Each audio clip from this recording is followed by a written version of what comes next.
ngarangi koigi NPP party national president of shoot of order karma order hamdi ai thoga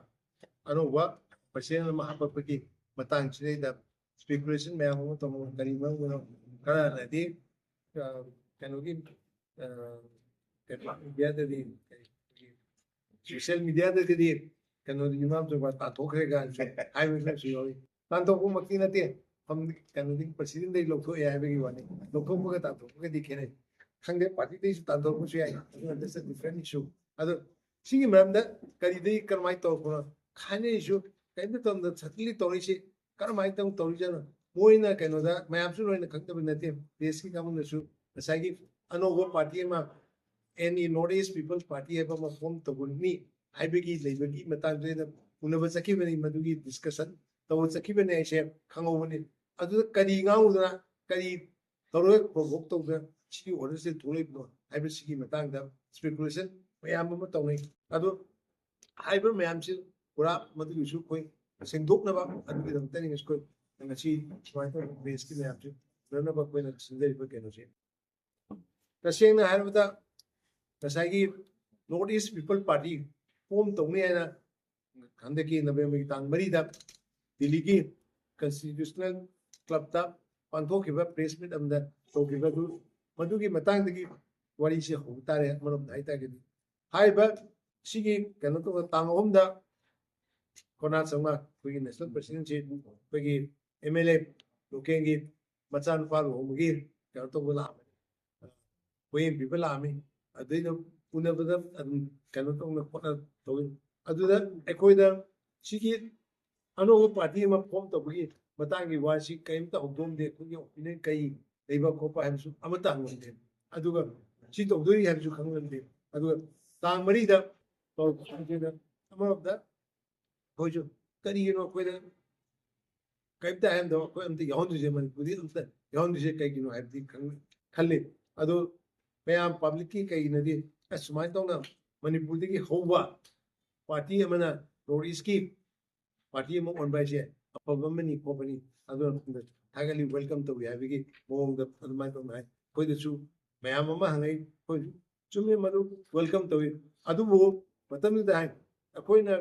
party side के reaction तो दिसे openly लाग दिसे सी मरम खले कई नो वो की हाई बा बेस में तो तौरी बद दा कनो तो नांगई बिदुदी ट्राइबल पार्टी नॉर्थ ईस्ट की ट्राइबल पार्टी में लिंकत्वगी वा ओइना तौई अदुगा मणिपुर की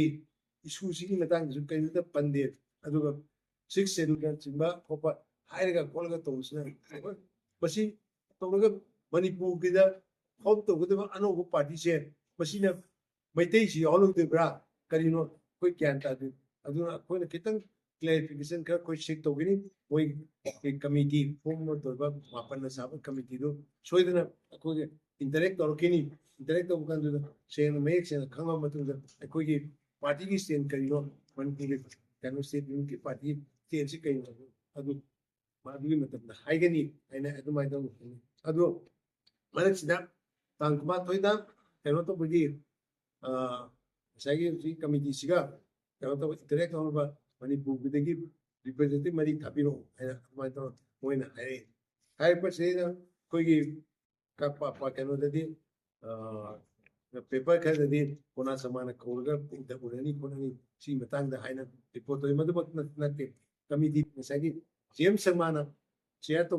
कमिटी दुगो खन्ना बगी डिस्कशन कमेंट कोई ओपिनियन कइनो हाइबेगी खन्ना नि हैन को अदुदा हाइबा मेथड से द सगी फोटो कनो द नवंबर तौकिबा मीटिंग द क्लियर होइदबा मणिपुर की मतंग द होइदो मैम से येंगमदिगी मसीदी आई सामक चलगा मसी क्लैरिफिकेशन सिक तो बंद का होई आइना खबदिगी आई सामक लीड तो कोई टीम से आई ने हेलो ने रसेल ने जयानंद ने दुगा कोई रमेश ने कोई कोई मैं चलगा कनो तो अदु कइनो सियावे अदु लेने कोई कचिंग की honourable MLA minister Suse advice अपन हाई बस से कोई ना रेस तो गिव पॉइंट्स इन चेक कइनो हाइबदा कोई ना ꯈꯪꯅꯤꯡꯉꯤꯁꯤ ꯃꯅꯤꯄꯨꯔꯒꯤ ꯃꯇꯥꯡꯗꯗꯤ ꯍꯧꯖꯤꯛꯀꯤ ꯊꯣꯛꯂꯤꯕ ꯏꯔꯥꯡꯁꯤꯒ ꯀꯩꯒ ꯃꯌꯥꯝꯅ ꯆꯌꯦꯠꯅꯔꯤꯕ ꯃꯌꯥꯝ ꯈꯧꯔꯥꯡꯅ ꯈꯪꯅꯤꯡꯉꯤꯗꯤ what will be the stand of this new party on the issue of territorial integrity of Manipur. Because territorial integrity of Manipur is not Number two, the honorable Kakogi Haida, Kanogi Nivana, Kanogi Kilonsna, Nivana, La Amo Matunda, the issue of Greater Nagaland, South Nagaland, Asigi Sushi, Kanoto, ꯍꯥꯏꯔꯛꯄ race ꯇꯧꯕꯁꯦ ꯁꯤꯒꯤ ꯃꯇꯥꯡꯗ ꯀꯔꯤ ꯑꯣꯏꯒꯗꯧꯔꯤꯕꯅꯣ ꯑꯗꯨꯒ ꯀꯨꯀꯤꯒꯤ ꯗꯤꯃꯥꯟ separate ꯑꯦꯗꯃꯤꯅꯤꯁꯇ꯭ꯔꯦꯁꯟꯒꯤ demand ꯀꯔꯤ ꯁ꯭ꯇꯦꯟꯅꯣ ꯑꯩꯈꯣꯏꯅ ꯑꯁꯤꯒꯤ ꯐꯣꯔꯃꯦꯁꯟꯁꯤꯒꯤ ꯃꯃꯥꯡꯗꯗꯤ ꯁꯤꯒꯤ ꯃꯇꯥꯡꯗ ꯏꯠ ꯋꯥꯁ ꯚꯦꯔꯤ ꯀ꯭ꯂꯤꯌꯔ ꯉꯁꯥꯏꯒꯤ ꯇꯦꯔꯤꯇꯣꯔꯤꯌꯦꯜ ꯏꯟꯇꯤꯒ꯭ꯔꯤꯇꯤ ꯑꯣꯐ ꯃꯅꯤꯄꯨꯔ ꯀꯥꯏꯕ ꯌꯥꯔꯣꯏ ꯑꯗꯨ ꯀꯩꯅꯣꯒꯤ ꯒ꯭ꯔꯦꯇꯔ ꯅꯥꯒꯥꯂꯦꯟ ꯁꯤ ꯗꯤꯃꯥꯟ ꯑꯩꯈꯣꯏ ꯁꯄꯣꯔꯠ ꯇꯧꯗꯦ ꯑꯗꯨꯒ ꯀꯩꯅꯣꯒꯤ ꯁꯦꯄꯔꯦꯠ ꯑꯦꯗꯃꯤꯅꯤꯁꯇ꯭ꯔꯦꯁꯟ ꯁꯄꯣꯔꯠ ꯇꯧꯗꯦ ꯍꯥꯏꯕꯒꯤ ꯁ꯭ꯇꯦꯟ ꯂꯩꯈꯤ ꯑꯗꯨꯒꯤꯗꯨ